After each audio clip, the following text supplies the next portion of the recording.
hati yang sakit apa saja ya Habib? Ya, kalau hati sakit, tadi saya sudah jelaskan.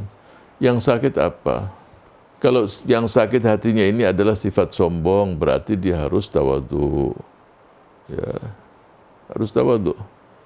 Tadi saya ceritakan Muhammad ibn Munkadir tadi, ini masih dia juga. Dia sama ibunya luar biasa. Sehingga di saat-saat tertentu, wajah dia itu ditempelkan di tanah, dia minta ibunya itu menginjak wajah pipinya itu dengan kakinya. Coba. Itu contoh sederhana bagaimana, ya nggak mungkin ibunya akan melakukannya. Tapi sama orang tuanya itu luar biasa. Ya. Ya. Sama yang terjadi kepada Abi Dzar, yang terjadi kepada Bilal ketika dia mengatakan, ya ibnas sauda. Ya. Jadi Abu Dzar mengatakan, wahai seseorang yang kulitnya hitam. Kemudian Rasul SAW bersabda, innaka mru'un fika jahiliyah. Engkau wahai Abu Dzar, di hati kamu masih ada karakter jahiliyah. Langsung ditaruh wajah dia di tanah. Pipinya minta Bilal supaya menginjaknya aja. Sadar kembali. Ya. Jadi kalau seseorang sekarang, apa penyakit seseorang yang dirasakannya? Oh, sifat sombong, berarti dia harus tawadhu. Dia harus menyapa orang, dia harus ini. Kalau dia ke masjid, ya dia cari sandal orang-orang di masjid dipakaikan umpamanya. Itu kan menghilangkan sombongnya. Dia lihat orang tua, diambilin sandalnya. Bukan hanya ditaruh, diambil kaki orang tua tadi dipakaikan. Ini akan, takabur dia akan hilang. Nah, kalau dia punya sifat kikir, nah ini juga penyakit hati, sedangkan dia punya kemampuan, mulailah dia banyak berinfak tanpa diketahui oleh siapapun. Jadi tergantung apa sakitnya. Yang tahu sakitnya itu ya orang itu menjelaskan. Ya, saya yakin tidak semua itu sakit semua dia. Dialah kikir, terus sombong, terus apa lagi? Hatinya keras, terus dia, wah, ya itu kalau terkumpul semuanya, naudzubillah min dzalik. Tapi saya yakin mungkin ada, sebagian yang tidak ada. Olehnya itu cara mengobatinya ya lawan. Sombong berarti harus tawadhu. Kalau dia keras hatinya, berarti bagaimana supaya hati tadi semakin lunak. Kalau hati tadi tidak ingat tentang akhirat, ya dia harus banyak berzikir. Kalau di hati tadi cinta dunia, bagaimana dirubah supaya cinta akhirat? Ya, masing-masing yang dia atau masing-masing orang berbeda cara pengobatannya. Yes. Betulkah salah satu sifat Allah adalah memiliki sifat sombong? Jika betul, bolehkah kita menyombongkan Allah kepada orang-orang yang sombong kepada Allah? Kalau namanya kibria itu adalah pakaian Allah. Tidak boleh seseorang menggunakan kesombongan itu. Sombong itu milik Allah Subhanahu wa ta'ala. Nah, kalau kita mendapatkan orang yang sombong, ya kita jangan tawadhu di depan orang sombong, jangan merendah. Sudah jelas orang-orang ini sombong, terus kita merendah, nggak boleh, hadapi itu yang begitu. Ya, dan itu yang terjadi dan didapatkan oleh para sahabat. Sahabat-sahabat tidak pernah dia itu tunduk dengan kelompok-kelompok yang non-muslim. Ya, mereka juga punya izzah, ya, punya harga diri, gak bisa direndahkan. Gak mau mereka merendahkan diri juga. Dan gitulah sifat seorang mukmin. Asyidda'u 'alal kufar, ruhama'u bainahum. Jadi dengan orang-orang yang berbeda akidah, berbeda keyakinan, itu tidak boleh dia membuat dirinya itu rendah, membuat dirinya itu tidak punya izzah, dia tidak punya harga diri. Ini tidak dibenarkan semuanya. Ya. Ustadz, apakah zikir dengan Asmaul Husna dibolehkan dan apakah ada hadisnya? Jazakumullah. Jadi kan itu nama-nama Allah semua, sangat boleh. Ya. Wad'uhu biha. Jadi Jadi Asma'ullahil Husna kalau seseorang menyebutkan semuanya, menghafalnya dan bermohon kepada Allah dengan menyebutkan nama-nama Allah, ya itu disunahkan. Ya. Assalamualaikum, tanya Ustaz, apa bedanya Qiyamul Lail dengan tahajud? Jazakumullah khair. Ya, jadi dua-duanya di malam hari. Gak mungkin Qiyamul Lail siang hari, dan gak mungkin tahajud di siang hari. Ya, jadi dua-dua di malam hari. Wa minal laili fatahajjad bihi nafilatan laka asa an yab'athaka rabbuka maqaman mahmuda. Jadi solat tahajud, solat malam, qiyamul lail, namanya berbeda-beda tapi substansinya sama. Solat tarawih pun dikatakan solatul qiyam. Jadi namanya tarawih, qiyam, nama berbeda-beda tapi nggak mungkin nama tarawih di luar bulan suci Ramadan, nggak mungkin. Ya, karena di situ ada rakaat-rakaat tertentu, di situ ada yang namanya tarawih, ada istirahat setelah 4 rakaat. Karena rakaatnya panjang, ya, dia istirahat. Kalau di Mekah itu istirahatnya dengan tawaf. Ya, jadi tarwihah, salatul qiyam, salatul tarawih, tapi intinya sama. Jadi kalau malam hari bangun, niat salat malam atau salat tahajud silahkan. Apakah tidak termasuk sombong kalau kita melaporkan amalan-amalan kita dalam seminggu di majelis ilmu? Apakah ada dalil yang menguatkan hal tersebut di atas? Syukran. Jadi begini, kalau di depan orang banyak nggak perlu diceritakan. Tapi kalau dengan murabbinya, gurunya akan tanya apa yang kamu lakukan sepekan ini. Dia akan memonitor pekerjaan murid dia. Oh ini. Sama seperti murid seseorang yang dalam kondisi berobat kepada dokter. Ya, dia akan jelaskan, sudah diminum nggak ini ya?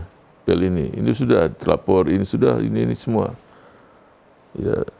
Yang dia laporkan itu adalah umpamanya diperintahkan kamu hari ini sampai sepekan jangan lupa beristighfar setiap hari 100 kali. Nah, setelah sepekan guru tadi mengatakan murabbinya mulai pekan depan kamu istighfar 200 ya. Ya. Setelah sebulan kamu istighfar 1000 setiap hari. Akhirnya 1000 istighfar, salawat pada Rasul 1000, terus ini 1000. Mudah bagi dia. Setelah itu gurunya tadi mengatakan, udah jalan. Itu kan mutabaah begitu. Ketika dia lihat muridnya sudah istiqomah, sudah mampu, ya udah dilepas. Karena dia tidak ngomong di depan orang banyak. Ya, dia melaporkan apa yang dia lakukan kepada gurunya, pada murabbinya. Ya. Sehingga kita dapatkan seseorang mudah dia sehari bisa 10.000. Bahkan ada seorang yang mengatakan kepada salah satu guru yang mengajarkan kepentingan atau keutamaan beristighfar, setelah pengajian itu selesai dia didekati guru tadi. Jazakallah khair, terima kasih engkau sudah menjelaskan kepada para jamaah tentang keutamaan beristighfar. Kemudian orang tadi mengatakan yang usia sudah hampir 77 tahun, aku alhamdulillah tidak kurang dari 30.000 kali beristighfar setiap hari. Buat kita bagaimana dia bisa istighfar 30.000 kali? Dan semua yang aku minta alhamdulillah Allah berikan semuanya. Ya, sebab kalau udah beristighfar dengan angka yang demikian dan berbulan-bulan, bertahun-tahun, sudah semuanya juga mudah. Ya. Karena dengan istighfar mudah, semuanya mudah, rizkinya mudah, ininya mudah, semua mudah. Tapi siapa yang sanggup begitu? Pasti ya orang-orang yang sudah mudawamah, nggak mungkin langsung belajar 30.000 atau 10.000, nggak bisa. Pasti 100 dulu udah bagus, sampai sepekan, 2 pekan terus naik lama-lama juga bisa.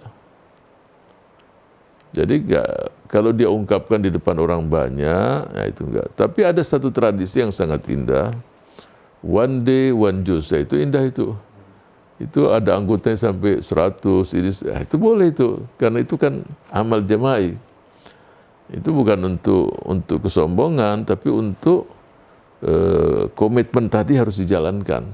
Tapi pasti ada yang monitor kan, ya, supaya kelompok ini bertahan terus. Nah, itu satu tradisi dan sunnah hasanah. Ya, cuma bahasanya masih pakai bahasa Inggris. One day, one juice. Mestinya dengan bahasa Indonesia lah, supaya kelihatan keren mungkin ya. Itu nggak mesti. Saya pikir ya oke lah, nggak ada masalah. Tapi kalau bisa dengan bahasa yang lain juga lebih indah juga. Ya, di negeri kita ini kadang-kadang lift pun bahasa Inggris dulu, Indonesia terjemahannya di bawah. Padahal di negara kita, kalaupun menggunakan bahasa Inggris, tulis dulu bahasa Indonesianya, baru di bawahnya bahasa Inggris. Jangan Inggrisnya di bawah, kita di Indonesia Inggrisnya di atas, Indonesia di bawah. Ya saya lihat di beberapa rumah sakit, atau yang sudah jelas definitif satu rumah sakit pakai bahasa itu. Mungkin banyak juga rumah sakit yang lain. Ya silakan. Pertanyaan terakhir karena waktunya sudah jam 9. Bagaimana hukumnya jika segala aktivitas sosial kemasyarakatan kita diposting di sosial media? Apakah itu mengurangi nilai keikhlasan kita dalam beramal? Syukron Habib atas jawabannya. Syaifuddin Abi Jundi, Cirebon. Ya begini, kalau masalah-masalah amal khairi, kalau nggak diposting masyarakat nggak tahu juga. Ya, diposting itu maksudnya bukan untuk riya, tapi untuk memberikan motivasi masyarakat tahu ada hal-hal yang memang harus dikerjakan bersama-sama. Umpamanya ada titik ini bencana, kemudian fulan membantu ini, membantu. Ya tinggal hati dia sendiri. Bisa aja dia tulis itu hamba Allah, umpamanya bantu sekian. Ya, kalau sudah hamba Allah kan orang juga nggak tahu. Kecuali hamba Allah itu tahu semua. Mendingan terus terang aja udah. Kalau disebutkan hamba Allah, masyarakat tahu paling dia lagi dan benar dia juga. Udah bisa dengan nama lain atau nama dia. Jadi masalah itu bukan kalau disebutkan namanya terus jadi ria, ya tergantung dia. Contoh umpamanya, seseorang udah sering namanya sholat duha 12 rakaat. Ya biasa di rumah, terus di masjid banyak orang, nggak jadi dia. 12 rakaat banyak ini. Nanti dibilang anak begini, nah ini malah nggak benar. Jadi mau ada orang, nggak ada urusan. Ya anak sholat, ya sholat. Nah, itu yang begitu jauh lebih bagus daripada karena ada orang dia nggak jadi sholat. Oh berarti sholatnya itu bukan karena Allah. Nah, kalau amal khairi, ketika seseorang muncul dengan namanya ininya, orang semangat semua, ya ini jadi satu contoh yang bagus. Yang penting niat dia kan, niat dia memang untuk memberikan semangat pada orang bahwa kita harus bergerak di sini. Nah, ketika dia di depan, orang yakin semua. Ini juga satu hal yang penting. Ketika orang ini memang orang kaya, punya kemampuan, punya dia infaknya besar. Orang semangat semua, oh ini berarti benar. Berarti kerjaan ini nggak ada kebohongan di situ. Itu bahkan untuk orang-orang tertentu ya wajib di depan. Kalau kamu tidak di depan, nggak ada yang ikut, nggak ada yang melakukan. Karena orang semua curiga, ini berarti kerjaan sosial ini nggak amanah atau tidak jujur. Nah, malah dia bisa berdosa. Jadi untuk hal-hal tertentu ya harus muncul dia, harus berbuat. Ya, apakah itu tidak mengganggu niatnya? Kembali kepada hatinya. Hati itu kan semata-mata karena Allah dan insya Allah tidak terganggu. Malah kalau dia tidak melakukannya bisa juga dia berdosa. Karena dengan dia diam, tidak berbuat, orang lain juga nggak ada yang berani. Nggak ada yang mau karena ini nggak ada yang ngasih contoh. Orang-orang yang mampu nggak melakukannya berarti ini punya masalah. Nah itu dalam kondisi yang demikian dia harus terdepan untuk melakukannya. Demikian.